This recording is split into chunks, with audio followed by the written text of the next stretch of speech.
All right, everybody. I am super pleased to welcome to the Jeff Macolino podcast, David Weiss, aka Flat Earth Dave. Dave, how are you?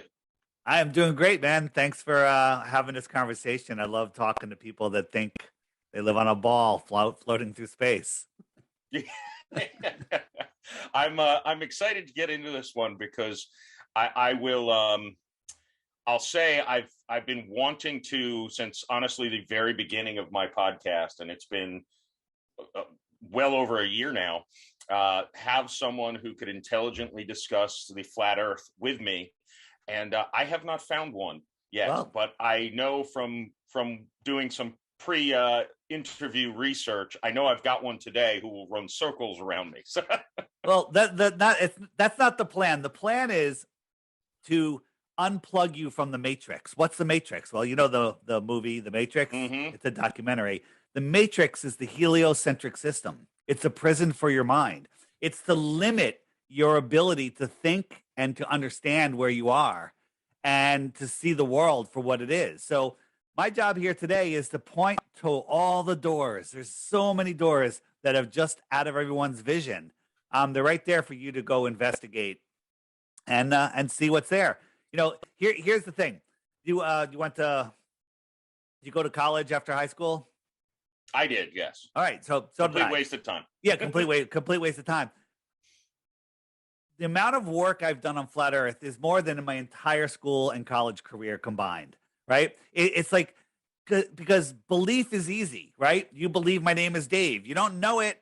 You have to do a little research. Go on Facebook. You see my friends. There, you see stuff. They call me Dave. You see whatever. You find my high school yearbook. All right, now you know. I've got the birth certificate here. Yeah, that takes effort. That takes time and effort, and most people aren't willing to do that. We're taught to just believe and move on, and drink beer and smoke joints and take naps and watch movies and cheer for sports teams. I do like Well, all those things. you know what? I like a couple cocktails myself, and I used to be a sports fan, but I had season tickets to the New York Jets for many Oh, years. So now I'm done with football. yeah. Yeah. If you want to torture yourself, there's easier ways. Yeah. So there you go. So I know the basic beginning, but for my listener, explain. So I like your backstory, kind of how you got started in the whole conspiracy world, because I myself, less than a year ago, decided I'm leaving the corporate world. I'm not playing this game anymore. Good I'm for going to you. try to make it on my own. Pass or fail will, that's yet to be determined. But I know you did a similar thing, probably with a little smarter plan than me, but regardless, Actually, I the know. plan filled in for me. The desire and the action and the faith is there, and then the how is kind of delivered to you. Mm, And that's what they don't want you to know. We're jumping way forward here. Your thoughts create your reality. So if you have shitty thoughts, you're going to have a shitty reality, right? mm. And if you have good thoughts, it attracts good things. And that's true. Just look at everything in your life. All the things that you focused on, they all come into your life, whether they're good or bad. Okay. And people are like, oh, that's so new age. No, it's not. It's the world that we live in. This place is, for lack of a better word, magical. And who are they don't want you to know that. They don't want you to challenge their authority over you because they have none other than in your imagination. So this entire flat earth thing, okay? Flat's not a shape, by the way. So we're not talking about a shape. Flat is a description of level and horizontal. Is um is to because the thing is, I lost my train of thought. But when you discover that the Earth is a not a ball floating through space, that it's flat, it's intelligently designed, and now you know that this world was created with intention for us. That changes everything. Okay. Now, there's a lot of people in the world that they already believe that. They have their faith in their God and whatever, but it's misplaced. They got it half right, right? And but I'm not religious or anything, but I know that there's a creator. I know that I'm at the center of creation. I know that this place was built for us, and this place is conspiring. The biggest conspiracy of all is this world is conspiring to deliver every thought that you have to you. That's the biggest conspiracy. So, and you hosted a show in New York that was based on conspiracies. Deep inside the rabbit hole. Deep inside the rabbit hole. Yeah. DITRH. and I know you initially said when people would bring up the flat Earth to you, you'd dismiss them and say they were idiots. Absolutely. Ban them from our social media for life, just for suggesting that I waste my time with something that's stupid. But then I was forced to look into it, and I went in with a closed mind. At least you're here with an open mind going, let me hear. I went in with a closed mind going, I'm just going to prove the globe, disprove you flattards, and be done with this. Right? That was 6-7 years ago. And here I am, quit my own job. I went, college, corporate America, left corporate America, started my own business, hugely successful. And I walked away from it all because this is the most important topic of our time. More important than all the other nonsense going on. All of the other nonsense is based around this, because if you believe you're spinning out of control, spinning and twirling and twirling and flying through space, you're lost. You're lost in space. You've given up your place in the Earth system, right? Let me ask you a question. I don't know how much research you've done. Do you know how fast the Earth is spinning at the equator? I do not know exactly. Do you know the circumference of the Earth? No. The diameter of the Earth? Nope. The speed it's orbiting the sun? I know it takes 365 days to go around, or 365 and a quarter days. That's wrong. And it's chasing the sun. You don't know how far. You know how far the sun is, how big the sun is, right? I think it's like 330 million miles away from us. Or something. You're wrong. But so here's the thing. I didn't know any of these answers. When I was a glober, I knew nothing about the globe, just like you and just like everyone else. Okay? Because I, Flat Earth Dave, know more about the heliocentric model than any glober would. Because if you knew as much as I knew, you would go, this is a fucking joke, and you would be a flat earther. Okay? Flat earthers know the heliocentric model. And another thing that heliocentrists, that's people that believe they live on a ball, they have a false pre-programmed idea of what flat Earth is, right? Mm-hmm. They were programmed to think that that the flat Earth is a disc floating in space. Mainstream news will show you this disc floating in space, like this turn up. No flat earther believes this, right? The Flat Earth Society, you Google, President Obama during his reign, or his previous reign, not his current reign, he mentioned the Flat Earth Society a half a dozen times in speeches. Why the hell would he do that? Because that's where they want you to go. That's what Google's going to serve you. You search Flat Earth in space and hit images, you're going to see shit like this, which is from the Flat Earth Society. Flat Earth Society is controlled disinformation. It's to make people go, the people that go there and go, oh, this Flat Earth thing is so stupid, and they'll never look at it again. And it works.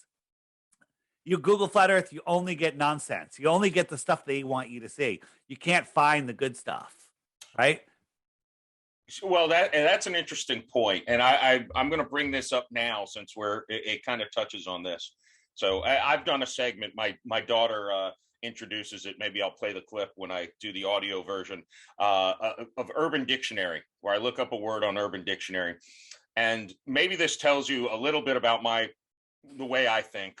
But I go through in Flat Earther, and I'm going to read these verbatim. And this is just reading Urban Dictionary, and then I'm going to tell you why it makes me think something's amiss. Well, you can probably guess. So Flat Earther, the top definition: one who lacks the most important organ, a brain. One who believes the Earth is flat and space doesn't exist and is just a dome around the Earth and everything is a lie told by government. The next one who is mentally retarded in the head, was dropped as a child and snorts crushed up Panadol.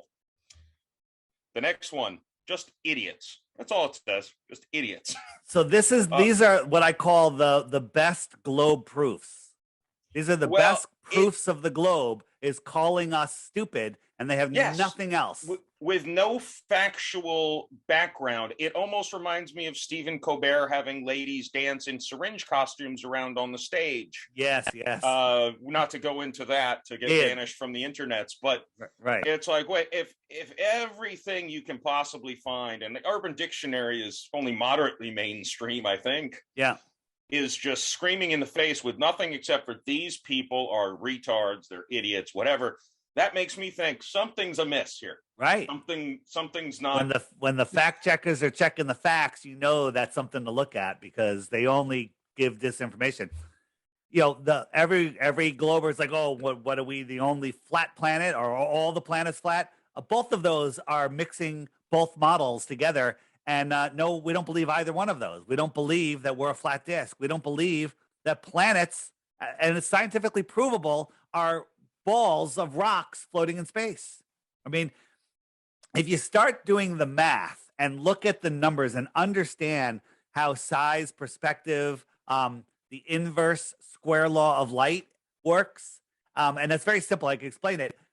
Once you understand that, then you look at it and go, you know, how come when I look up and I see Mars and Venus and Mercury and Saturn with my naked eye, they're brighter than any other star? Because if you think about it, if you were on Jupiter, Jupiter is, I would say, not reflective. It's a dusty, dirty, gassy planet. If you're on Jupiter, the sun is much farther away than it is from Earth. So the sun is tiny. The sun is almost star-like. Okay. Right. I mean, it's a big star, if you will. But so you have to imagine that distant sun, smaller sun, is lighting up Jupiter. That light is reflecting off of those clouds and coming all the way back to Earth, and we see it brighter than any star in the sky. With our naked eye. With our naked eye. But so you have to understand, let me explain the inverse square law for people that don't understand. If you have a point of light, right? I have a square inch, a cube, a circle, a 1 inch diameter ball of light. As that light, if you hold it right next to your eye, it's really bright. As that light gets farther away, that light expands and it gets spread out. It gets thinner. So I got a balloon, and there's no air in it, just a little tiny air in it. It's not blown up yet. And let's pretend that balloon is the light and the rubber represents the light. I blow up the balloon to a foot wide. Now that rubber is thinner because it has to cover more area. I blow it up to 10 feet wide. How friggin' thin is that? I blow it up to 150,000 miles wide. Okay. All right. Is there anything left? Right. So the same thing happens with light. Every time you double the distance with light, it's 1/4 of the brightness. Right. So you got that distant sun, light reflecting off of that planet, coming back to Earth, and we see it. It's absolutely ridiculous. You go out in the middle of nowhere on a full moon night, you can read by a full moon. The moon casts your shadow on the ground. It's that bright. Let's just pretend that's 1 lumen. If you go halfway to the moon, the inverse square law says it's 4 lumens because it quadruples every time you half the distance. Half again, 16, half again, 64. By the time you get to 100 miles from the moon, I'm not going to say the number because your brain will melt, but it's 64 times brighter than we see the sun. The moon would have to be 64 times brighter than we see the sun for us to see it, the brightness that we see it. Yeah, which would instantly blind us. that would vaporize you, right? Yeah, all of it, excuse me, all of it is complete and total nonsense. It's just total nonsense, but they throw big numbers out there, right? How much is a trillion? I do this in every show. How much is a trillion? How long is 1 trillion seconds, just for time? Take a guess. 1 trillion seconds. Yeah, I'm guessing several years at least, probably more. Well, take a guess, and if you guess within 1 year, I'll give you a Bitcoin. 27 years. Very close. 31,000 years. Okay? Okay, now let that soak in for a second. 1 trillion seconds is 31,000 years. Seconds. I don't even think 31,000 years ever existed so far, right? No. Since the creation of Earth. So if you're traveling at a mile per second and you're heading to Alpha Centauri, which is the closest star, 25 trillion miles away, a mile per second for 1 trillion seconds, it took you 31,000 years and you're 1/25th of the way there. Okay? You got to do that 24 more times to get to the closest star. And you believe that we can see that star with our naked eye? We can see Polaris with our naked eye. Polaris, our North Star, 433 light years away. All right? I can scientifically prove to you that Polaris at 6 light days away, 6 light days, not a year, 6 light days, the distance light travels in 6 days is scientifically provably, ignoring the inverse square law problem, it's scientifically provable that its size would be too small for your eye to see. Your eye has an angular resolution limit. If I held a penny right here, you can see it. But if I moved it, I forget the distance, a mile or 2 miles away, you couldn't see it. It's too small. Its angular size is too small to resolve. But we can see Polaris at 433 light years away. This is all where our brains melt. Our brains, we weren't taught to think. We were taught to memorize, regurgitate, and not ask questions. So a couple things jump out. So what is the moon then that we see in the sky? Biggest question of all. There's many times you could find me outside screaming at the sky. What the hell are you, moon? Okay. Right now, at the time of this, that we have a half moon in the day sky. It's huge. It's amazing. And if you look at it, where are you located? St. Petersburg, Florida. So go out after this, go look at the moon in the day sky, and you'll see the blue sky is behind the moon. Mm-hmm. Okay, you'll see that the moon is kind of looks translucent. Oops, that's not what I wanted. The moon kind of looks. Oops, I'm turning myself off. I'm having all sorts of issues here. Where is? Okay, here we go. Sorry about that. The moon is translucent. It's blue here and it's kind of black here. Are we seeing through the moon? It's very strange, right? But if you go look at the moon right now, you'll see the blue sky is clearly behind the moon. The moon that we see is within our Earth system. Remember when you're driving down the road as a kid in the back of the car and the moon was following you? You said, "Hey, Mom, the moon's following me." She told you, no, it's not. She's wrong. It does. Okay. And let me explain how that happens. The moon and the sun and the stars that we see in the sky are an optical thing. All right. What do I mean by that? So let me, where's my table? Where is it? Sky sheet. Here it is. All right. So we see the moon, I believe, and again, anything above where we can reach, which is about 672 miles, is speculation. I think there's some sort of dome up there, and I think the source of the sun, the moon, and the stars are above that or within it. And then we see them in what I call our personal atmospheric dome, right? So here's a little thing I did. This is a sheet hanging in the middle of my room, a blue sheet, and I got a flashlight on the far side about 10 feet away, and it amazingly looks just like a sun, right? Mm-hmm. So my girlfriend's off to the left over here, and I said, "Where do you see the sun?" She's like, "Right there." And I'm like, I see it here. I move over to her point of view. She sees it there. I move over. I see it over here. She still sees it over here. That's how our sky works. If you and I were at the beach watching the sunset, I'd see the light on the water skimming, that glare on the water coming right to my feet. I'd look over. I wouldn't see it on yours, but you would see it coming to your feet, and it wouldn't be coming to mine. You would see the sun in a different position in the sky than I see it. Because when you move, right? These are new concepts. Right. So then I guess the question, and I think the answer would be God or the creator or whatever, who constructed this dome. And I obviously constructed is a loose term there. Well, the whole world was created, and who the creator is, that's everyone's personal journey. Like before I discovered flat Earth, I guess you can call me an atheist. I never really labeled myself. I didn't follow any religions. I believed in evolution and the Big Bang, and which is all nonsense. And then when I understood that this place is created, well, there's a creator. And that's where I draw the line. You know, there's a creator, you figure it out. You, whatever your relationship. Now, your relationship through Christianity, through Buddhism, through whatever, if that works for you, that's your thing. Okay. And that's fine. I believe that, you know, we're here having this life experience. You know, we bring souls are the currency of this world. And I heard somebody say that a soul is like an infinitely faceted diamond. Okay. And when you bring a soul into this world, it has its journey. So we're here having our journey, expanding the mind of the creator. We're all part of the creator. Okay. Like we are all part of this creation.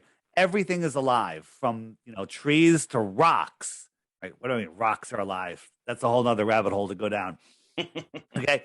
The lights in the sky, which we call luminaries, all of that is part of this electrical living system. And we are here within it to, you know, have these experiences. And this is just one pit stop along our way. So let me ask you this, and this is kind of off, I guess, the flat earth topic a little bit, but it may relay. So does that lend itself to believing in an afterlife, meaning once this physical body, you know, dies because of alcohol, my soul actually can ascend, or again, ascend is maybe not a literal term here, but ascend to a different plane where I can still exist just without the physical atrocity. The question is, here's the question. Let's say you can move to another realm after, you know, for your next round, or you come back here. Which one's better? Okay. I don't know. Right. What if we lived here and this shoreline is Antarctica? Okay. But over here, there's another pond and another pond and another pond. Right. And there's other worlds over here. Maybe they're more advanced worlds over here. Okay. You know, maybe if you pass, you get to go to the next level. Or if you pass, you get to stay and do it again. I don't know. Right. And I think everyone has their journey. There's no schedule. You know, we come here to learn something. And the way I look at it, and I hate comparing it to a video game, but if you buy, let's say you have a nice shoot 'em up video game and you jump in and nobody shoots at you. It's boring. Okay. Yeah. Boring. But you're going to fight. You're going to do all your stuff. You're going to team up with you. If you team up with your buddies, think about that.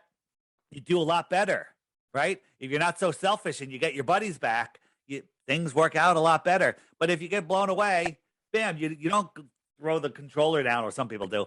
You go back in. You jump right back in. You go, I'm going to do it again. I've learned something. Now I'm going to go back in with that soul experience and have another experience. This is all a ride. This is all an experience that we, in my opinion, chose to be here at this time. Okay. And what we do at this time, you know, I used to laugh going, you know, oh, Judgment Day, sure, right? But when you understand that this place is designed for us, I believe that you're judge. You are judged. You know, your actions in life do come to a review of some sort. And you know, not that I was a bad guy, I was a pretty good guy. I'm a way better guy now, I think. And I really enjoy helping people. I got somehow, you know, I had everything that I imagined. I left corporate America, started my own company. I'm the CEO of my own company. This is like, I never thought I would accomplish this, making more money than I ever thought I could make. And then I walked away from it all. Who saw that coming? Right? Nobody saw that coming.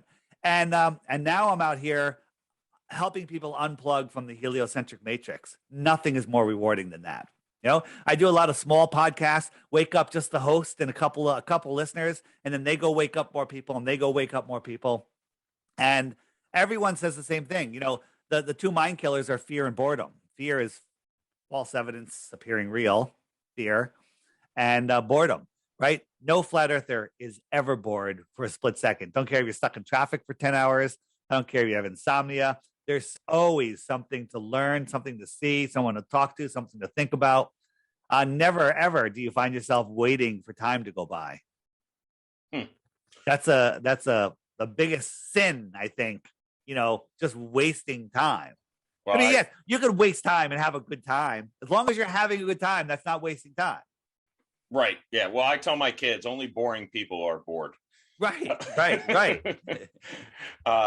So you showing the map that I is behind you now. Yeah. I saw only a few days ago, I think, you put a video on your YouTube channel. Yeah. That kind of showed the map of the whole realm, right? Where we live okay. here. You got these other things, but then there's other ponds all over the place. Now, so I think I can pull that up if I go here. So this is my app. If I go into YouTube, hold on. And I go to here. I'll warn you as you're pulling this up, I'm fairly certain someone from Marvel listens to my podcast because there was a thing in Doctor Strange that totally got ripped out of my podcast. We know what those reshoots in January were about. They heard my idea. Yeah. They stole it. Those bring bastards. Hey, Marvel, let me advise you on your next podcast. But here we go. We live here, and here are some other realms out here. Okay. More and more all across the earth plane. Now, I'm not saying this map is real. It may be super accurate. Nobody knows. But this makes sense. Aliens coming from 25 trillion miles away, if they're lucky. Otherwise, it's 500 trillion miles. That's another close star, farther and farther, coming here and crashing in Roswell. That's ridiculous. Okay. Coming across the plane on you can probably do it on a conventional aircraft since they probably don't use much fuel at all. Like, I don't know if you know about that. They can connect. Now, some people say, all right, there's a dome. You can't get through the dome. There's ideas that there's tunnels all over the place because we're finding tunnels all over our world that we didn't dig in this round of civilization. Who knows? But this is scientifically possible if the earth is flat. Flat earth is scientifically possible. The globe floating in a space vacuum is scientifically impossible. Space is scientifically impossible. Therefore, anything that comes from space, International Space Station nonsense, photos of Earth, are fake because they're coming from a fake place. So this map fascinates me for a couple of reasons, but it almost, I don't know if it's fair to say, it almost is like a flat universe as opposed to absolutely. Right? And it makes total sense. So here's the thing: people don't realize. They're like, well, where is this? How come we haven't discovered this? Right? And the answer is, the Antarctica is off limits. You're aware of the Antarctic Treaty, right? Or maybe not. Yeah. In the 1940s and 50s, we started exploring Antarctica. Admiral Byrd came back and said he saw a continent bigger than the United States, filled with resources no human has ever set eyes upon. Okay? And then he comes back and then he said that on a major news show, and then within a year or less, 6 months, he's dead. Okay? And the Antarctic Treaty goes into place. We can't go to Antarctica. No one's allowed to go past 60 degrees south, which is this pink line. Okay. What do you mean no one's allowed to go? My friends went to Antarctica. They spent like $30,000 or $50,000. They went to this little peninsula here, this little island on this peninsula, which is bigger than some countries. This is gigantic. And they show them penguins, they show them some ice, and then they kick them out. No one's allowed to go to the outer space. Outer space, right? Outer space. Think about that, right? If we lived here and somebody lived here on this extra territory, extra terra, what might you consider them if they came and visited us? Well, that would be an extraterrestrial. From where? From where? Beyond the outer space. The outer space. Yes. Right? And then there could be other worlds out here. Other worlds. This makes sense. Again, speculation. Some diehard Christians will say, God said there's just this, just the dome. There's nothing else. I don't necessarily believe that. Maybe God's talking about a bigger realm. If you look at the Bible, there's so many verses in the Bible that talk about a flat, they never talk about a planet. They're always talking about flat, flat, immovable Earth. I think there's over 200 verses in the Bible that say that. So, well, and you could argue that the Catholic Church, at least, I mean, I'm forgetting the scientist, whether it was Copernicus or whoever who, quote unquote, discovered that the Earth was round and all that. Right. They were the biggest opponents of that discovery back when it happened. A priest, a Jesuit priest, came up with the idea of the Big Bang, and the whole thing is made up by a priest, right? Our scientists today will tell you that they say that all the theoretical physicists out there don't use a scientific method, right? They don't use the scientific method. They're all just making up stuff, right?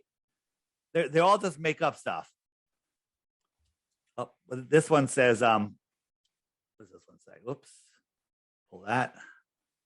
There we go. All the theoretical work has been done since the 1970s, has not produced a single successful prediction, says Neil Turok, whatever, director of Institute of Theoretical Physics, right? Hasn't produced one correct prediction, right? Then you have Michio Kaku that says that they're wrong. When you're wrong from 1 or 10 times wrong, that's horrible.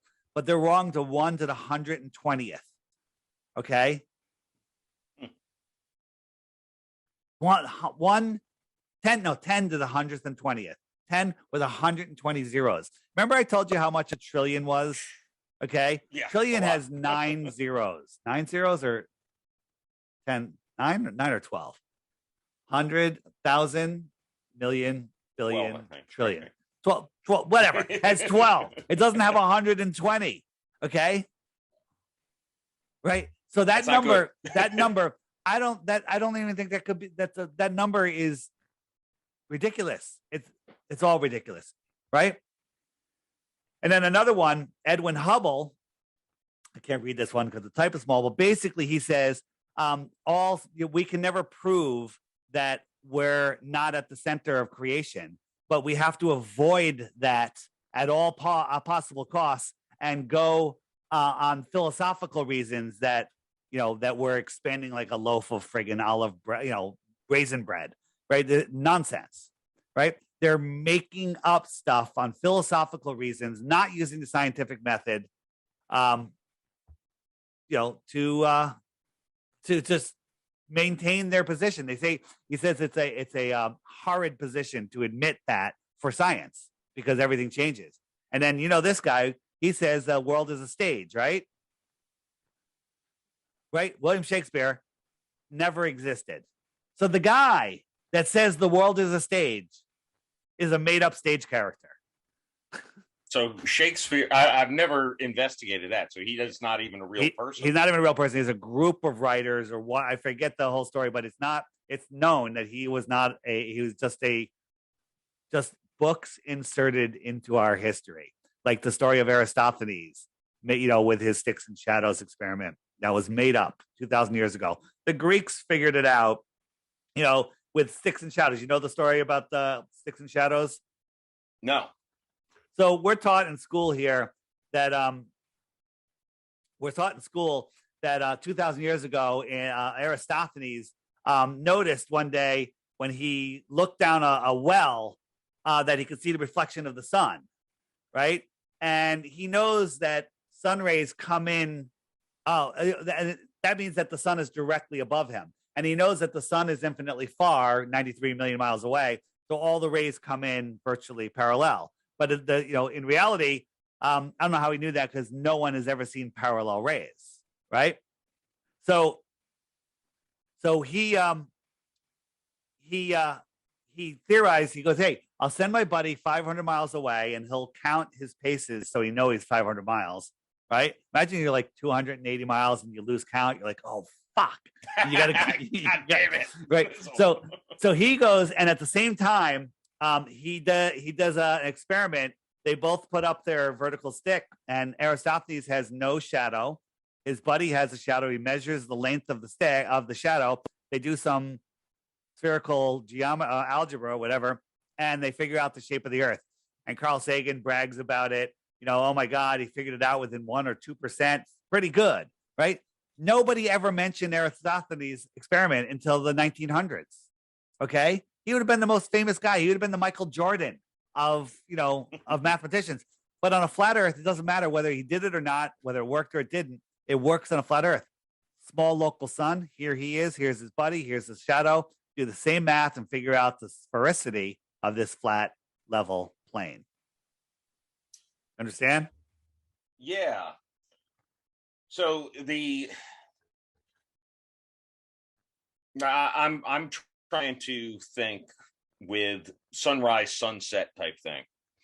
Okay.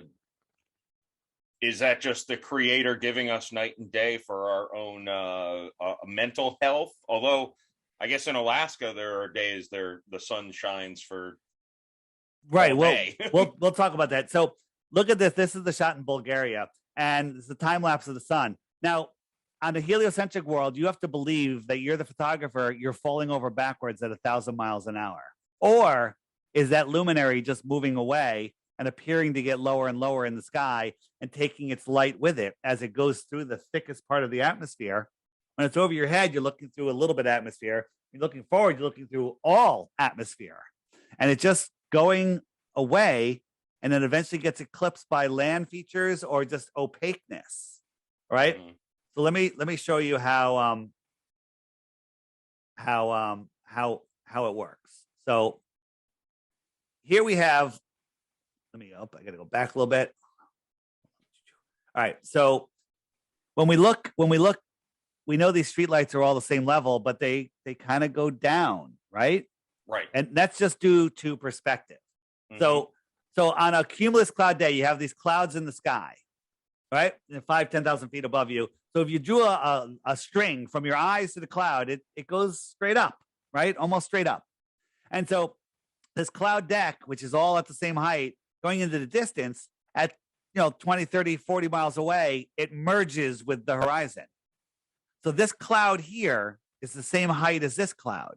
Now, imagine me drawing a string from my eye all the way to this cloud, and I'm standing next to you and I'm looking at the string. That string looks like it's parallel with the water, right?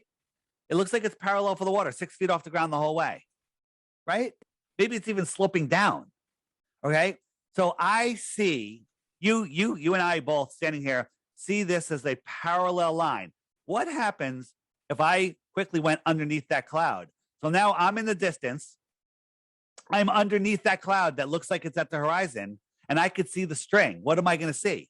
I'm not going to see a string going straight back. I'm going to see a string going from 5,000 or 10,000 feet sloping down to you. Right. Okay. So this line right here is your level. Okay. This is what you see parallel with the Earth. So as the sun just moves away, when it crosses this line, it goes behind this opaque atmospheric barrier. And when it goes beyond it, this is what happens. I can't see it anymore. You can't see it anymore because it's going behind this. And now if I flip this to your perspective, I'm going to show you your perspective from an orthographic view, a side view, which no one ever sees. We call it Muppet vision. This is how you would see it. So this is your line. The sun's going away. It's getting lower and lower. Excuse the South Park-esque animation, right? And then you see it, looks like it's going behind the horizon. It's all perspective, right? One more quick demonstration, and this will help you. So I call this my flat Earth kitchen. Here's my counter, which is the Earth. This could be a mountains or a city skyline or just atmospheric opacity. Here's the path of the sun. It's level. I'm moving the sun across it. I never go below this. And I'm looking at it from a celestial point of view. At the same time, I have a camera back on the other end of the counter looking up, watching that sun go away. And from that perspective, this is what the same scene looks like. Look at this line. Does that look level to you? It looks like it's going down. Oh, and then this looks like it's at my eye level, but we know it's higher. And look, is the sun going below that, or is it just going beyond it? Okay. Now look at it. I zoomed in a little bit. It almost looks like it's going straight down. If I showed you that first, I said, is that level or is it sloped? You would say sloped. And is this going below? You'd be like, absolutely. Here's my sunset versus a real sunset. Watch what happens. Look, what's this it's going behind? It's going behind either this could be mountains in the distance that you can't see, or just the atmospheric deck of opacity. One more time. As I'm going away, this is at my eye level, even though I'm well below it. This is at my eye level, even though I'm well below it. And it's just going beyond. I was in Costa Rica actually less than 2 months ago, and I noticed that little separation between the ocean and the sun disappearing. That's the atmospheric deck of opacity, what I call it. Right? Pretty interesting. And then there's also other things that interfere. Like, what's this? What's going on with this candle? Am I pulling it down below the table? Am I lowering it below the table? That's what it looks like. That's what it looks like, but it's doing the same thing. This lens is the atmosphere, and the atmosphere works like a lens, and that's provable, right? So here it comes coming back again, and it looks like it's rising. This is like our rising sun, right? And what all I'm doing is I have it on. I'm going to show you in a second. I have it on a cart. So here's the candle behind the lens. Here's my viewing point. And I'm just pulling it away. It's just pulling away, and it's setting. So let me ask you this then, in regards to the sun. So, when it comes to heat and even sun tanning, I know you stay out in the sun, your skin gets darker or burned. I know in Costa Rica, being out in the sun hits a lot harder than Florida, and Florida hits a lot harder than New York. Is it still a source of heat, or do you have a thought or explanation for that, or is that kind of? I've got props. All right. So you and I, you were in Connecticut, and it's the middle of the winter. We're in the middle of a football field for some reason, and it's frozen solid, and there's ice and snow on the field. Okay, and we're sitting 20 feet apart trying to drink beers, but the beers keep freezing. Okay, but we're 20 feet apart, and somebody comes over with a giant heat lamp, and they hold it 15 feet over your head, and they're standing there, and it melts the snow around you, and your beer defrosts, and it's a tanning lamp. You're actually getting tan from it, right? You're warm. You take off your jacket. All the snow around you melts. I'm looking at it. Now I say point to it. And you go like this. Oh, it's right up there, right? It's directly above you. It's 15 feet in the air, but you're 20 feet from me. I see it. It's over here. It's lower in the sky. It's lower in the sky. Okay. So here's that ball. And if now that person walks over to me, keeping it at the same height, I'm going to see it. It's over there. It's coming. It's coming. It's coming. And now it's directly over me. I just saw it rise. Right. You saw it get lower. And now that's far away. You got to put your jacket back on. Your beer refreezes. Mine melts. That's our summer. Finished the beer. We're good. Yeah. So that's good. You took advantage of your summer sun. So this is the Flat Earth Sun, Moon, and Zodiac Clock app, right? So the sun is the hour hand. It goes around once a day, and wherever the sun is, it's noon. It's noon in Sydney, Australia, right now. Okay, and the moon keeps track of the hours in a day. The moon laps the sun laps the moon. The sun keeps track of the hours in the days. The sun laps the moon once every 28 days.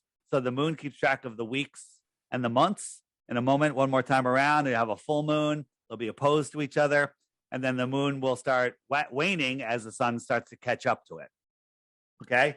So I'm going to slow that down. I'm going to turn on the stars. The stars do the same thing. They spin around, fixed in their position, slightly faster than the sun. What does that mean? Slightly faster. They have to go around 365 times to lap the sun.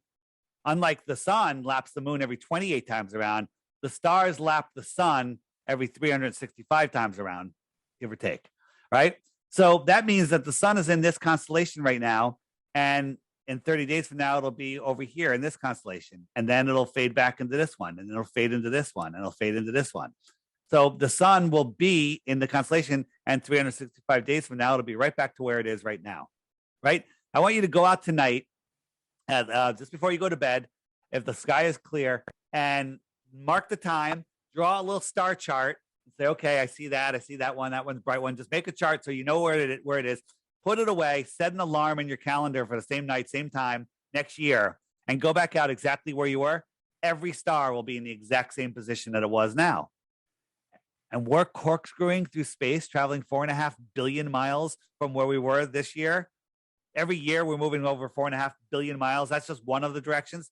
And somehow all of the other stars are following us, maintaining their exact orientations. Okay. All of that is absolute insanity, right? But now let's get back to the seasons. Now that you understand that, this outer yellow line is the Tropic of Capricorn. That's where you were sitting in the field. The inner yellow line is the Tropic of Cancer. That's where I was sitting in the field. Okay. And so gotcha. I'm going to jump to June. So it's June. And look, the sun's going right over Miami. It's hot in Miami. You know why? Sun's right up there, directly over them, right? But here in New York, it's warm, but the sun is over there. It's a little lower in the sky. It never comes directly above me. I'll never have a day where I don't have a shadow on a vertical stack, okay? Because the sun the only place that happens is in between the tropics. The sun migrates every 6 months. So right now it's winter in Australia.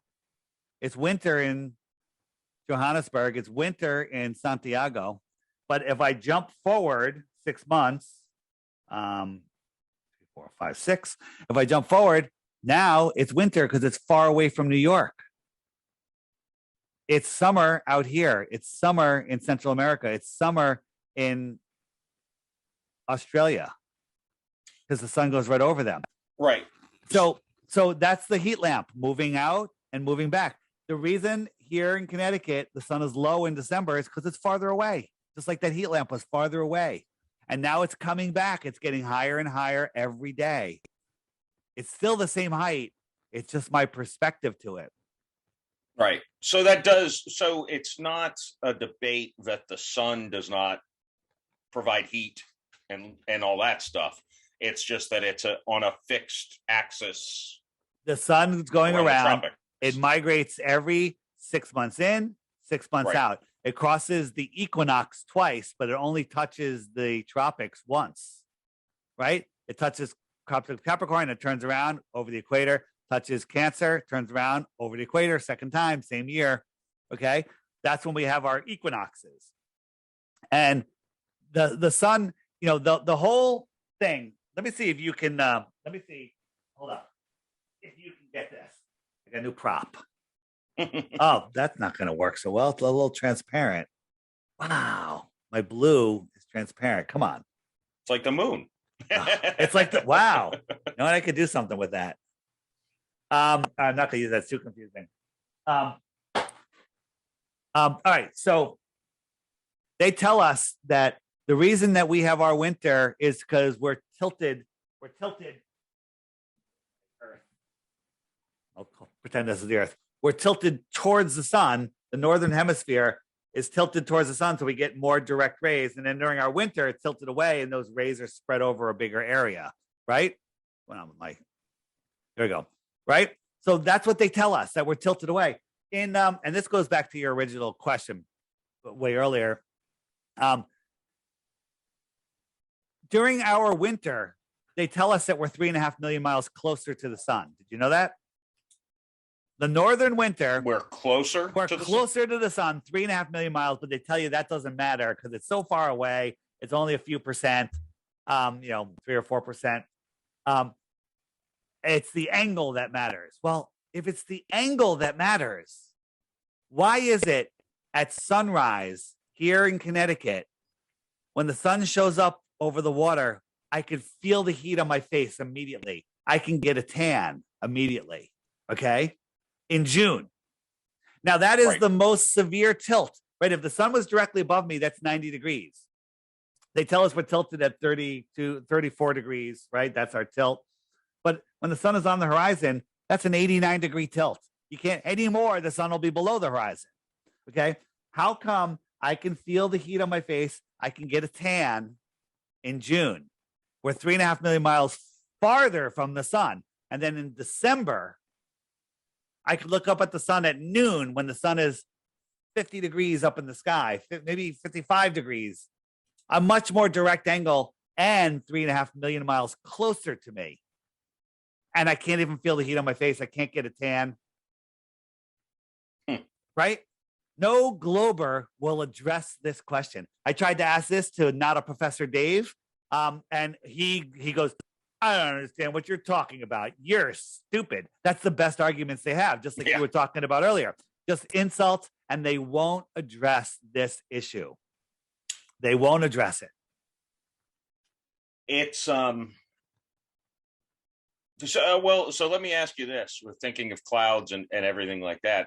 Let me also ask you about things like weather, like hurricanes.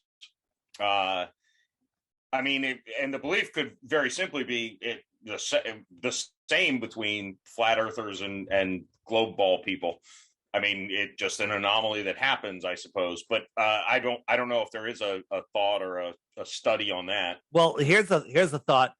There's no experiment ever that in a lab or in nature where you can have high pressure next to low pressure without a physical barrier. I don't care if it's above it, below it. You know, if you had a room above you that was a vacuum chamber and there was a valve with a hose, you opened up the hose, it's going to equalize instantly.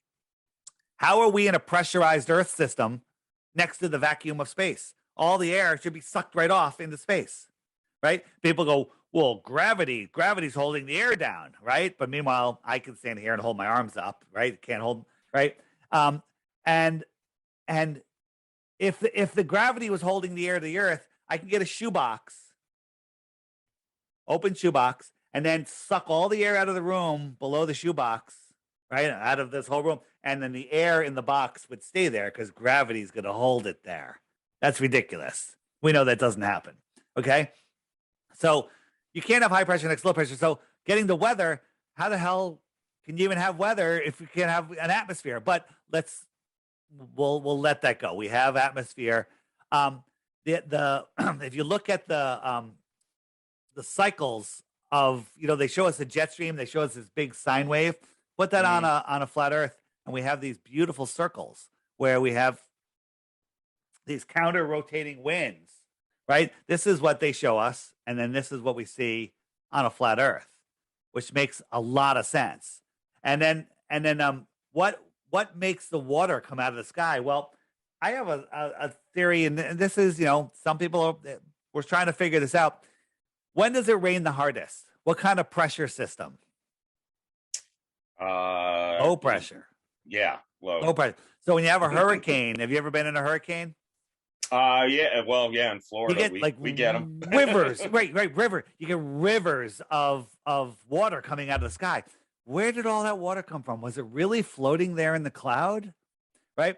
Page 1 of the Bible, not that I'm a Bible person, says God separated the waters from the waters, created the firmament. So we have waters above and waters below. There's infinite water. Okay? I think when you have this low pressure, it allows this water to come in from another, dare I say, dimension, right?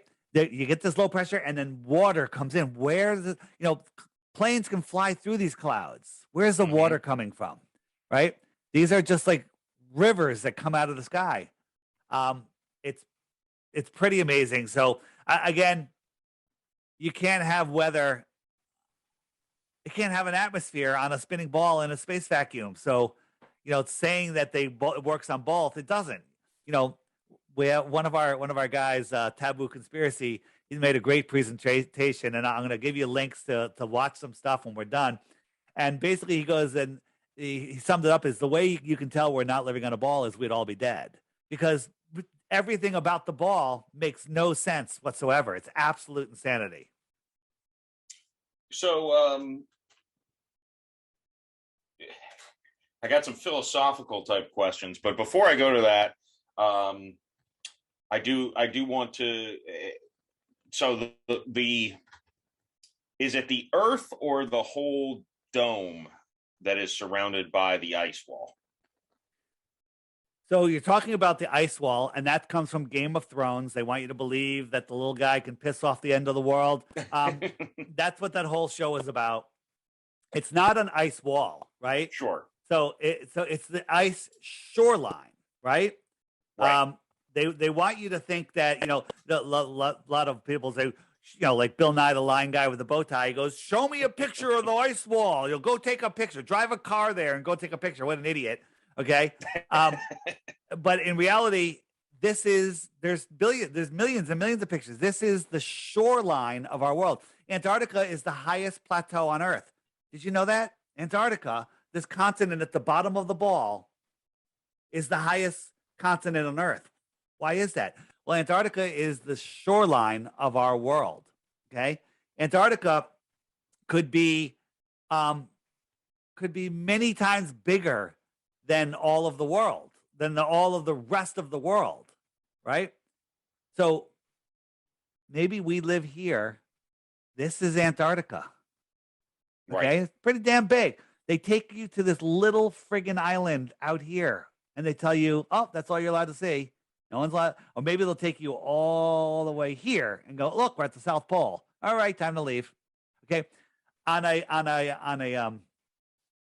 here's another issue. We'll talk about circumnavigation real quick. All right, circumnavigation. This is how it works. At the center of the Earth is a magnetic pole. Some people think there's a mountain. There's something magnetic there, hugely magnetic. Okay, maybe it's the throne of God, right? So here's our magnetic mountain, and here is my boat, plane, whatever, and the needle's pointing towards the north. Well, I'm trying to push this thing west. What do I have to keep doing? I have to keep turning to maintain a heading of 270 west. West is not a straight line. I have to maintain. I want to try to push it east, 90 degrees east. I got to keep turning. Right? Look at the compass. I'm maintaining a heading of east. Now, this is the same on a globe Earth and a flat Earth. Now, if I try to maintain a dead reckoning west, okay, that's west. And if I don't correct to the north immediately, I'm heading south. The first step was west, and every step after that is south. South is every direction away from the center. Now, if the Earth was a globe, I should be able to leave Santiago, head south, and end up in Australia, right? But no one has ever done that. You can't do it on a flat Earth, and no one's ever done it. If you go south, you just go away. No need to correct. South is a straight line.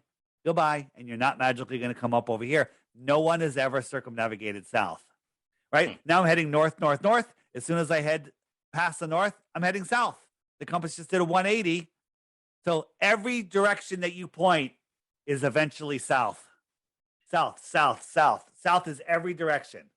Every direction away from the center. Well, but if you point to the north, right, and you dead reckon as soon as you pass the north, you're heading south. If you point to the west and you dead reckon, you're heading south.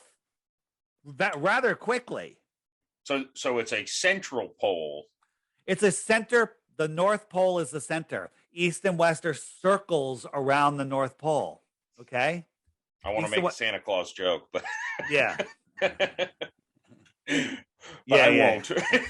Well, that's a whole nother rabbit hole. Santa, Satan, you know, there's a whole bunch of stuff going on. You know, there. It is actually, since I mentioned it, it is an interesting thing to think about. Is I had this discussion with my brother who said, I'm never going to teach my kids Santa or the Easter Bunny, anything like that. You're lying to them. You're lying to them. And it's like, yeah, but it's an innocent lie. And it's like, nope. Is it, or is it just conditioning them for accepting what they're told? Right. How come on the space station we never see, you know, an airplane doing this? This is ridiculous, right? How is it maintain the spin of the Earth? When it crosses the pole, the spin of the Earth is changing directions. The Earth is spinning from the right wing to the left wing. As soon as you cross the pole, it's now coming from the left wing to the right wing. Well, and I think what's wackadoodle about it is I think the stereotype is people look at a map a map of a flat Earth and say that's what these people think. So we can't fly from California to Australia, or we'd fly off the. And that's that's one of those things where it's like you don't understand. I mean, that's not a good argument to me. Yeah. So let's talk about Southern flights for a moment. Okay. So where is my Earth? There it is. Oh, I found my Earth. All right. So Northern Hemisphere, Southern Hemisphere, equator. Okay. Right. You can see through it at times, but that's all right. It still serves. You can deal with that. If you were flying from any two northern locations, from one to another, would you ever need to cross below the equator? From two northern? No. And guess what? No flight ever does. You're right. Would the same thing be true from a southern location to another southern location? Would you ever have to go above the equator? You shouldn't. But they do. So let's look at why. Let me try this. Where did I go? I'm gone. Here I am. So here's a flight. Okay. You want to go from South America. I mean, from here to here, whatever. From South Africa to Australia. But here are the flight routes. They go all the way up across the equator. Right. Here's another one. It goes all the way up here and down. Right. Why doesn't it just cut across here? Because if you look at those on a flat Earth map, they're straight lines. Right? Let's look at another one. This one is from Johannesburg to Chile. Okay. Yeah, very. And so that would be the route, but instead they go all the way up here across the equator again and then down. So wait, hold on. Let's look at that on a flat Earth map. Straight line. Perfectly straight. Yeah. So are airlines and pilots complicit? The pilots are just glorified bus drivers. Here's another flight. This is where it should go. The actual flight is, as you can guess, goes ridiculously out of place. But if you look at that on a flat Earth map, again, so Qantas, which is the airline out of Australia, their pilots have told us they all know, but they're not allowed to talk about it or they get grounded. Okay? They're not allowed to talk about it. They talk about it amongst themselves, but they don't want to lose their jobs. Right? So here is sometimes during a flight, someone's having a baby, emergency landing has to happen, someone's having a heart attack, right? And some weird things happen. They land in weird places. This flight went all the way up to Seattle, which is 1,000 miles out of the way off the flight path. But look at it on a flat Earth map. It's right on the flight path. And when the emergency happened, they landed really quick. How did they travel 1,000 miles and then land in like 20 minutes? Okay. Right. And that's because we don't live on a globe. Here's another one. This one, they landed in Moscow, right? Here's the flight path. Moscow's, again, 1,000 miles out of the way or more, right? Moscow, right on the flight path on a flat Earth. Another one right here is this one. They landed in Calgary. Again, look where Calgary is, way out of the way. But look, Calgary's right on the line again. There's 16 emergency landings that have been documented.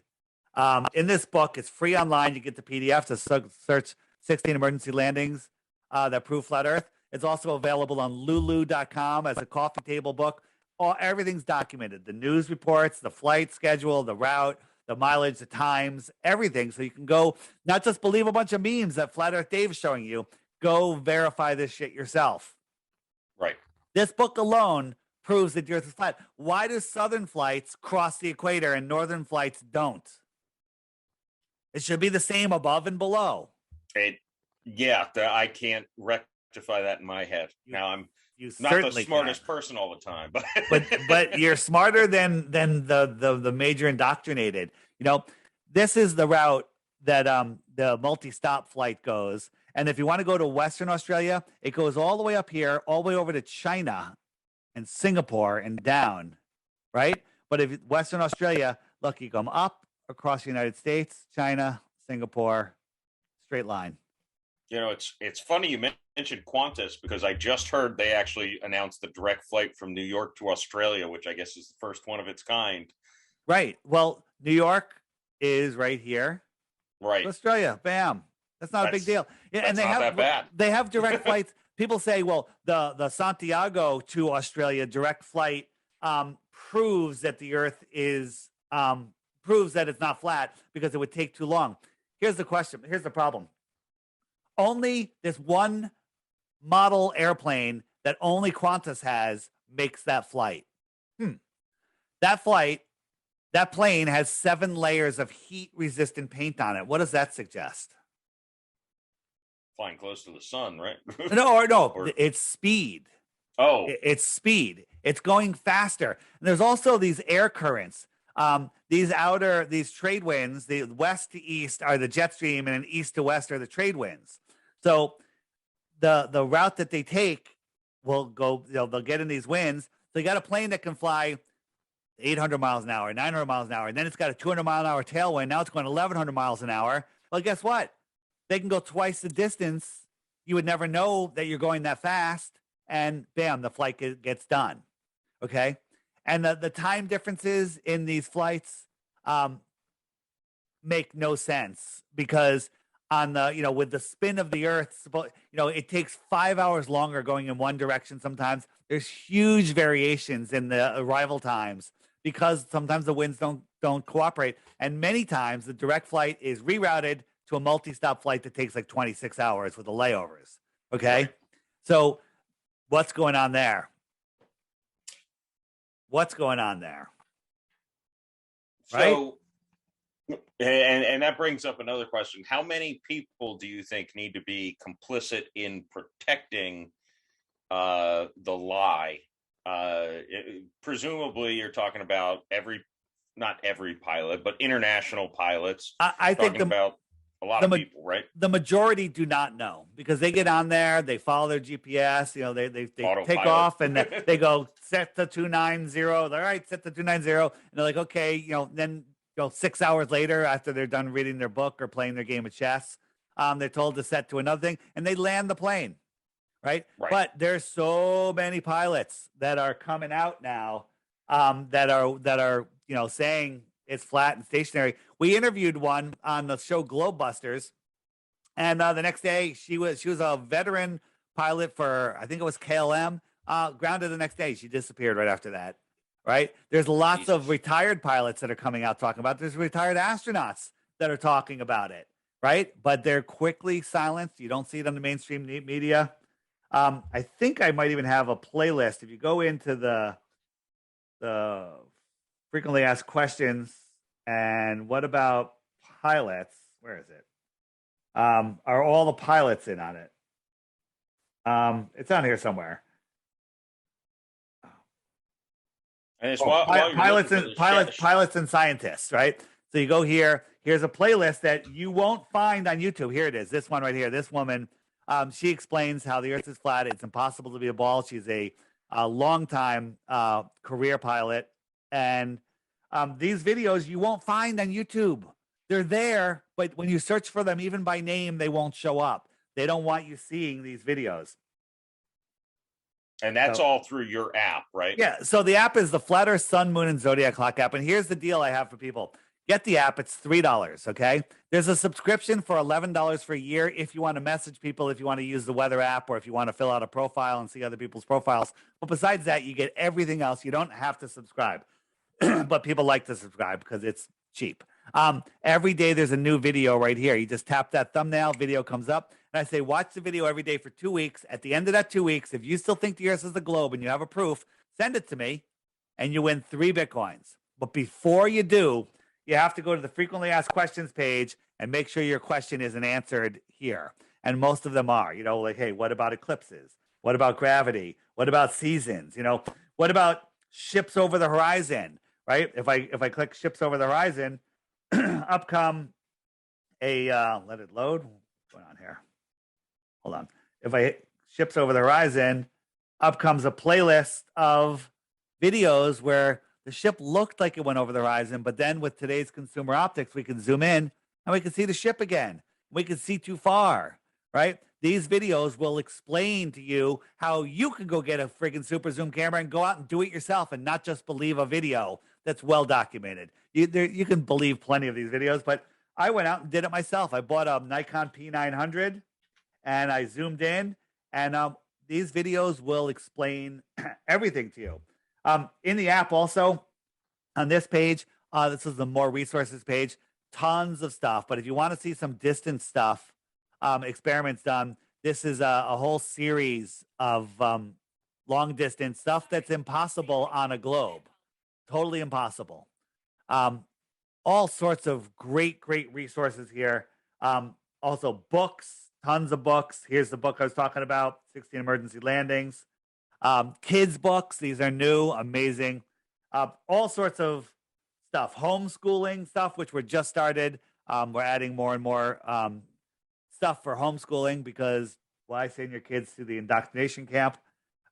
It does a whole ton of stuff. And one thing is the friend finder, because when you become a flat earther, you're kind of not really interested in non-flat earthers, and all you want to do is convert people into being flat earthers. But this app shows you where the other flat earthers are around you.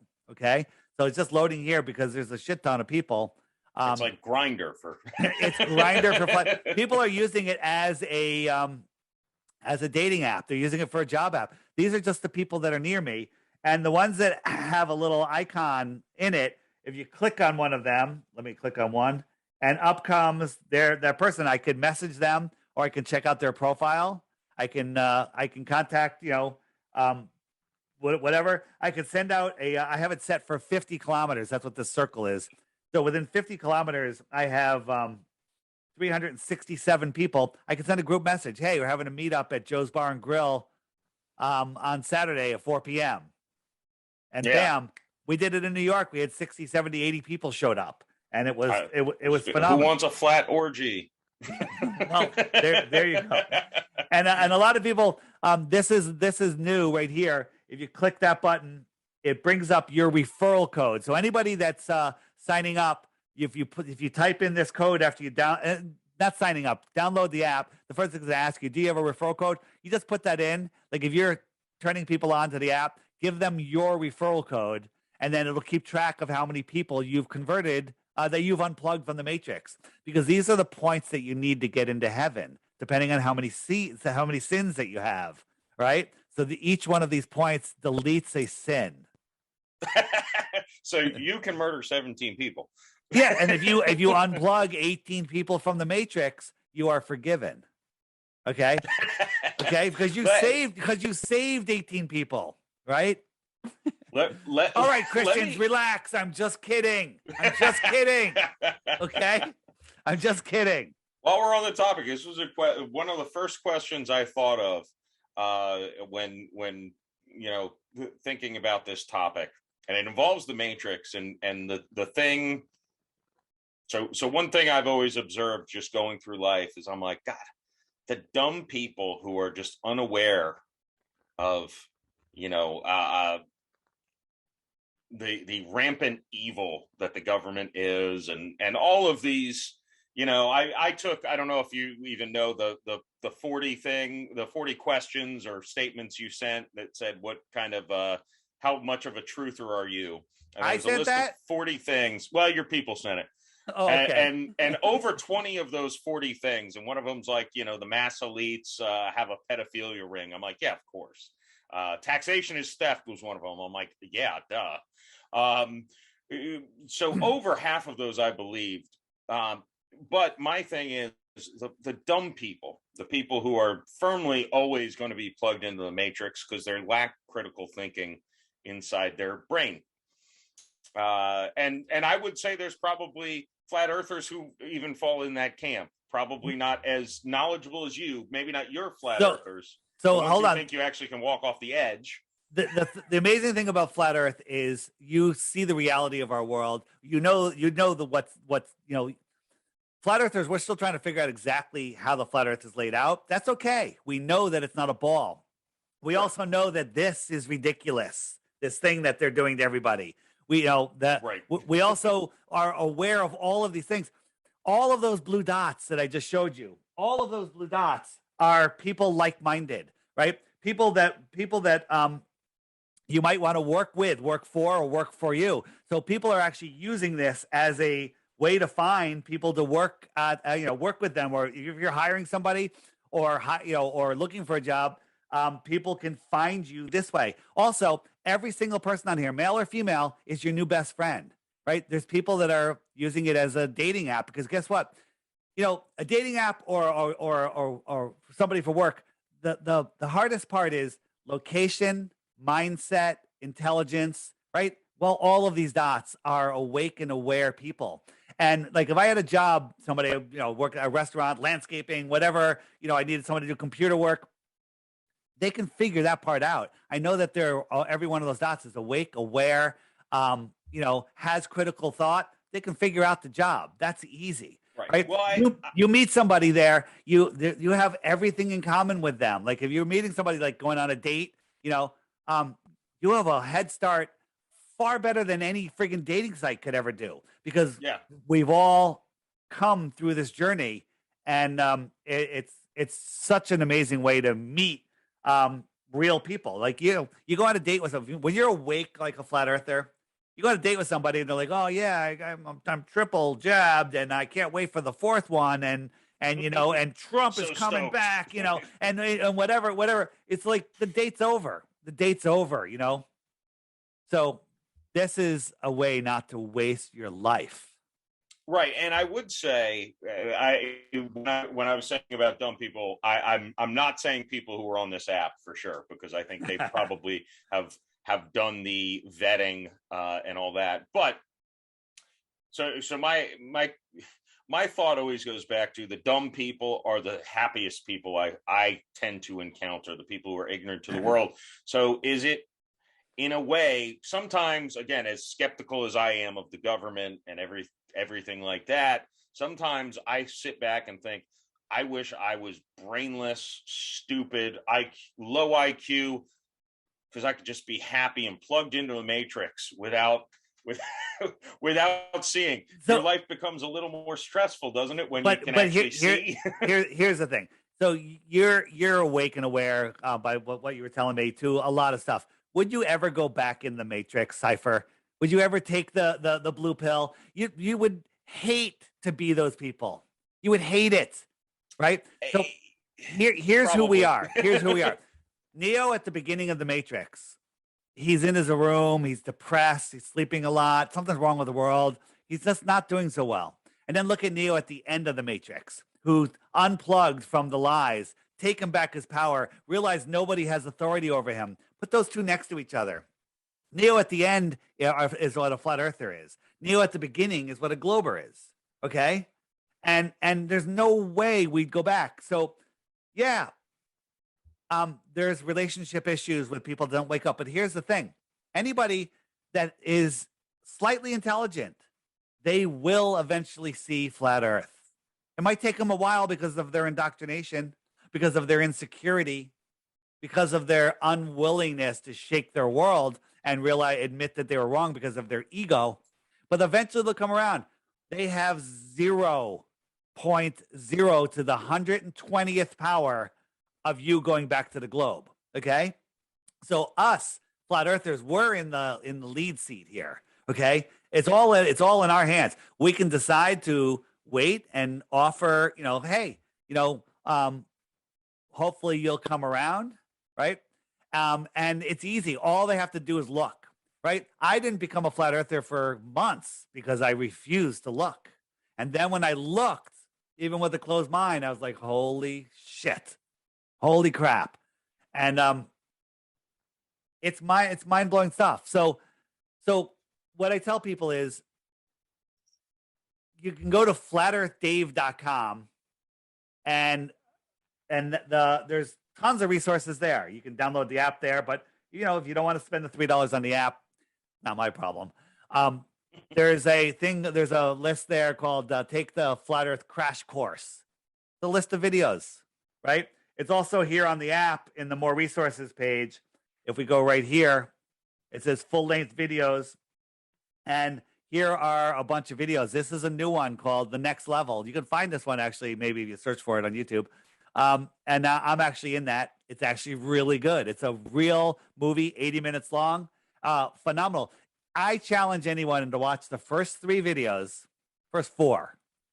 videos and not be a flat earther. If you're able to get through these first four videos and not end up at least rejecting the globe and being like, holy crap, what is this place? I have sad information for you. You're retarded. Okay? I mean, that's just a fact. It's just a fact. I'm sorry. I'm not looking down upon you. You're just retarded. There's nothing I can do about it. Right? You can't fix IQ sometimes. Yeah. In devil's advocate form, let me ask you this.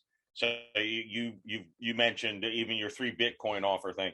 Is there something that could be done that would convince you that the Earth is a globe? Meaning, if Elon Musk said, "I'll take you up on SpaceX, you can look down on the planet yourself and see that it's a globe." Is there anything that you think would actually convince you that we are just a floating rock? So here's the thing. I know that we're not. Sure, there is something that convinced me. Yes, take me into space. Space doesn't exist, so it's not going to happen. Show me curvature. There is no curvature, right? Right. If you look, this is, remember when Michael Strahan went up? This is what he said. It's unreal. I want to go back. It's unreal. It's not real. It's not real. Well, they could have taken him high up in the sky. Oh, they could. They could have taken him on a bungee jump, a zero-G flight. I don't even think that they're doing that, because when you actually look at this, at what's going on, if you look, I'm trying to show you. My favorite one is, where the hell is it? SpaceX. It was where is it? Rockets. It's gone. I'll show you this one instead. So this is William Shatner coming back after 90-some-odd-year-old guy, big fatso. It's coming down. Now, look at this thing. This isn't even real. It's going sideways. Now it's going down. Okay? Now watch this thing. Watch how hard this thing hits the ground. Okay? It slams. That's the ground? That's the ground. It's dead. Thank you. And guess what? And when they show up, no ambulances, no doctors, no medicals, just a couple of reporters, Jeff Bezos. They're high-fiving each other. No medical personnel. At every event, there's the medical personnel. Anytime you have a group of people, you have an ambulance there, just in case. Let alone a 90-plus-year-old man. This thing slams out of the sky, then they come out, they're high-fiving. Look, where's the medical team? Nothing. No one's checking on anybody. Okay? That thing had more of a shockwave than the bombs that go off in the Ukraine. Absolutely. That would have broken some windows. I'm just saying. Yeah. So here's another view of the impact, right? So we're coming down. Let me just jump forward. So here there. Did you see that? Watch. The only thing controlling it was parachutes? Yeah. Well, they say that there's jets that shoot out at the last second. Bullshit. Didn't look like that from the impact on the Earth. Right. It's absolute ridiculous. And here they are, floating their potato chips around. Now, this is done in a zero-G plane, okay? And they're looking out these CGI windows, and it's edit. Each edit is a different plane flight, and they put it all together, okay? And they actually listen to us. We're like, how come no one's looking out the window? And the next time, they're all looking out the window. And this is all of them just fooling around, right? Woo! We got 4.5 minutes of free floating, but they never show us more than 5 seconds at a time. Edit, because they're taking a whole bunch of zero-G flights and just putting them all together. Jesus. Yeah. Well, Elon, if you want to take Dave and I to space, we're willing to go up, but but Dave does not believe that we're going to space, and I'm not even sure at this point. Yeah, well, you should be. I'm trying to show. This is the Elon testing his grasshopper, right? This is early on test, right? Look at this thing. Look, watch it tilts over, How come it doesn't just flip over? You know why? Because this is a helium balloon with a little firework on the bottom. That's all it is. It's a big helium balloon. NASA controls all the helium in the world. You know that? They're the largest consumer of helium. Okay. Where? Oh, I know it is. I found it. I'm going to show you. It's just 2-minute video. And this is Elon Musk rocket that's going to take us to Mars. Okay. This is not edited. This is what they showed us. Ready? Launch, edit. Well, look, there's an edit. Why are we looking at that shot? Oh, why are we looking at this shot? Look how slow this thing is going. Now, look at the camera angle. The camera's on the ground. Look how slow this thing is going. Look, well, what is this? Where's the thrust? Okay, now the onboard camera, oh, it looks pretty high. Well, how do we have this side angle if it's that high? Wait a minute, look how high we are again. Okay, oh, now the engine's turning off and it's falling. This is 40,000 pounds free falling. Now watch the smoke in the next edit. Does this look like it's free falling, or does this look like, what is this? Free falling. Look how high it is now. All right? Look how high it is. And now this is free falling again. This is horrible. Like a blimp. It's a combination of blimp, CGI. Now it's high again. Now watch this. The engines are going to go on. It's going to edit. The cameraman's going to get right underneath it. And then 2 of the 3 engines are going to go out. You see that edit? Now look, 3 engines. That right there is real footage, or this is real footage. Watch. Now 2 of the engines went out. Look, you can see look at the smoke, how fast it's moving. This thing's going to land upright. Watch CGI smoke. And it landed right where it took off from. If you believe this is real, you're retarded. Okay? I mean, I hope you don't watch Marvel movies, or you think there's a purple man out there trying to take out half the population. I mean, Marvel's more believable than this nonsense. Yeah. Right? Absolutely. Oof. That was I've never seen that. That one was rough. Right. Absolutely. And look at this. This is 4 million pounds blowing around in the wind, the space shuttle. Oh, it's strong wind. This is a bouncy house. This is all helium balloons. These are all helium balloons. Nobody has ever launched into space. Ever. And I broke my promise. So the Challenger explosion, do you think, what was that? Was that just optics? Sometimes we fail? Yeah, well, that absolutely. Let me just, I thought I had a Challenger, maybe it's the ISS. I got to make a special Challenger folder. ISS, and where do we have? We have not this one. Not that, because that's nothing. ISS. All right. So, where are my astronauts? So the ISS, that was the first time they ever took all the kids in school got to watch that live. Right? They got to watch that live, right? And they had the school teacher on there and the whole thing, right? But did you know that we found 6 of the 7 of them? They were run by the same name. They all work for universities. I think they all do. Maybe one of them has his own business. And they claim to be the identical twin of the other person. And none of them showed up at their sibling's funeral. Okay? This one, Judith Resnick, there's a video of her as an astronaut making a speech, and she's making hand gestures and she's talking and everything. And then there's a video of her at Yale University. She's a professor, and she's making she's making a speech. Same hand gestures, same dimple, same teeth, same face, same hair, same smile, I smile teeth, same thing, same voice, right? Same thing, okay?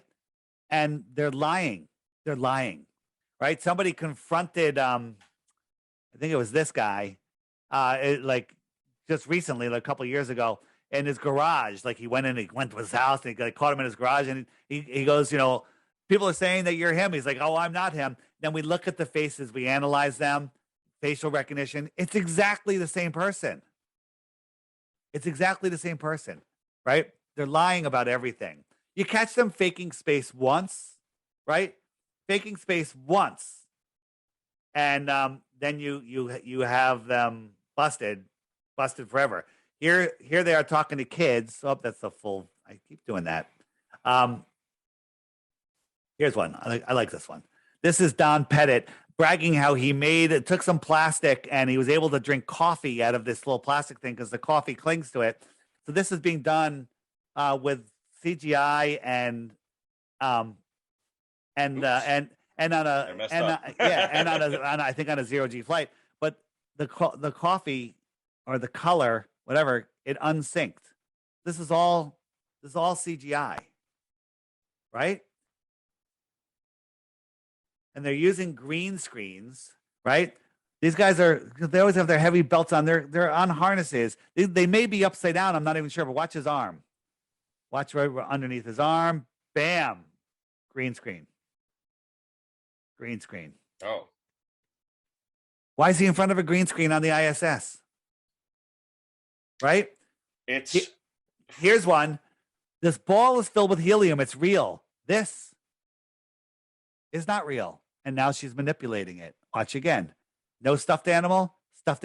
They even put a little They've got a little Star Trek technology. Yeah, and they even had the noise. They even had the freaking beaming noise. And then they show, this is called augmented reality. You can play with objects in real time, and then you can see them in real time. I mean, the green screen stuff is so easy. It's so easy. The stuff I played Dracula once in front of a green screen. They turned me into a bat. So right. I know it can happen. Right. It's something impressive from again.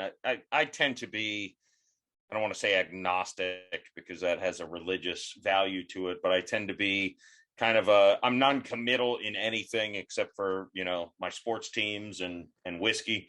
But it says something to me that every single thing I'm like, oh, here's a unique question. You still had an answer for it. Right. Look at all the stuff they fake. I mean, look, oh, this is real. It's all nonsense. Right? It is an interesting, and I think I finally grasp why, in things I've read from you, it's the biggest conspiracy or the most important one out there is because it does impact every single thing in your way of life.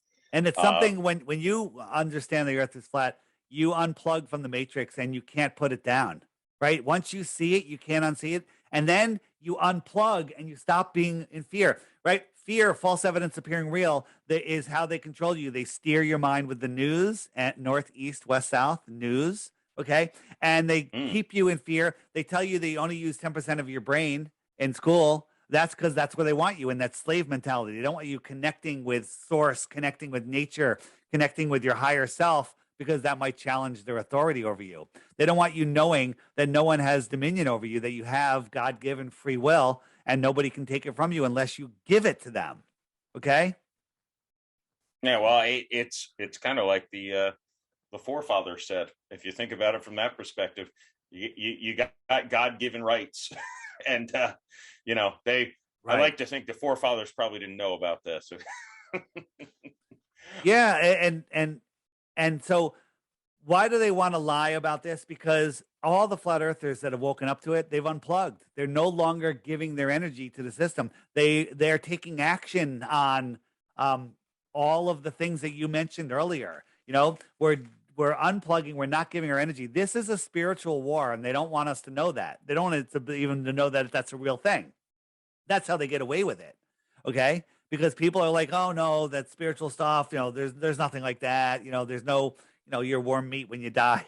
They don't want you realizing that this is an amazing place and that we have incredible powers to manifest the world that we want. They don't want us knowing that. Yeah, it's they're hiding the fact. You give me some things to think about. Yeah. So again, anybody that's listened to this so far, if you really listen, you should really want to do some investigating. So if you go to flatearthdave.com, that's where you can find the links to all my stuff. The app has got a long name. Just make sure if you're going to get the app, it's by Blue Water Bay. On Android, there's already a Flat Earth Society knockoff one, same graphics and stuff. And every week I get emails from people. I can't find the featured video. The friend finder and the app doesn't look anything like it. I'm like, you downloaded the wrong app, right? And so the safest way, scan this QR code, make sure you have this logo, or just go to flatearthdave.com and click it right there, and you can download it. You can download it from there. Tons of resources there. Go read the reviews if you're worried about spending $3 on an app. Okay, go read the reviews, except for the couple people that have like an old phone and they don't know what they're doing, and they left a crappy review because they couldn't figure it out. But then they finally reached out to customer support and we fixed it for them, and then whatever. But it's still the highest rated app, even with a couple of bad reviews in there. But most of the reviews are 5 stars, people raving, saying it's the only app that they have. It's the only app that they use every day. Whatever. It's a great resource. And if it'll help wake you up, and then once you're awake, it's a great tool to have to wake other people up, because if you're talking to somebody and you're trying to explain that there's more land, well, you just go to this little images button and scroll down to where the maps are. You go, this is what I mean by more land, right? We live here. And then you explain the extra territory, right? They're like, oh, you think we went to the moon? And you go over to this one and go, they went in this thing made out of paper mache and tinfoil, And if they like memes, you go down to the end.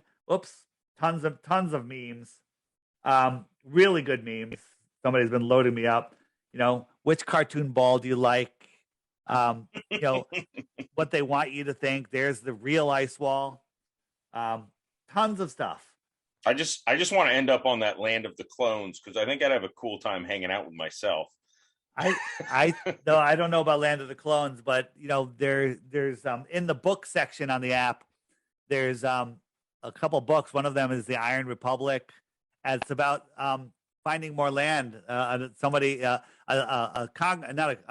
politician in the late 1800s, was tired of what's going on here and got a boat, sold everything, and went to Antarctica and found an opening. And then they were lost at sea for a month, and then they came across more lands with a city, and it was an advanced civilization. And they find out that those people left here in the 1600s because they didn't like the tyranny that was going on, and they went to the outer lands.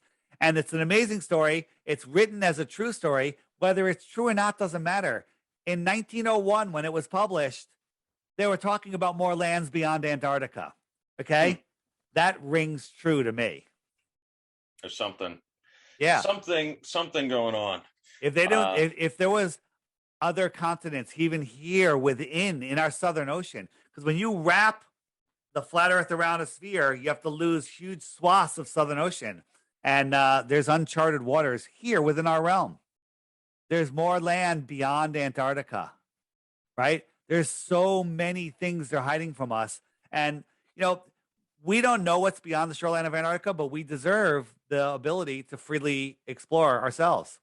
And that's why they demonized airships, because, the Hindenburg, they demonized hydrogen, and then NASA controls all the helium, so there's not enough helium to go around for people to start airship companies.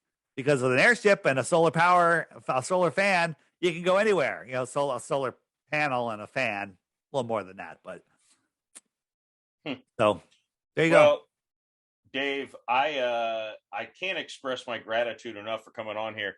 The funny thing is, I've already kept you beyond the time, and I'm like, oh, there's about 2,000 other things we could talk about that don't even have anything directly to do with the flat Earth. But I've greatly enjoyed having a chance to speak with you, and I've got some more reading to do. Gosh, I hate reading. Most of the stuff here you can watch in videos. There's so many videos.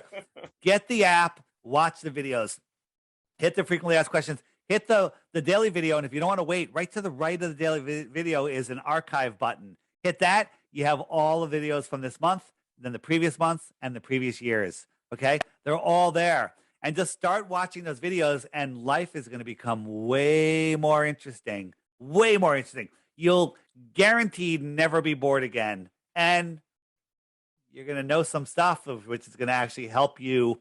It's going to lift you up and help you get to where you're supposed to be going. Gotcha. I'll be like that third guy in the Matrix. I won't be Neo, but I'll be that other guy. There you go. Just don't be Mr. Smith or Cypher. No. All right. Dave, thanks so much again for joining me here on the podcast. And everyone, check out the links below to see everything that Dave has to offer. Thanks again, Dave. All right, man. Thanks. See ya.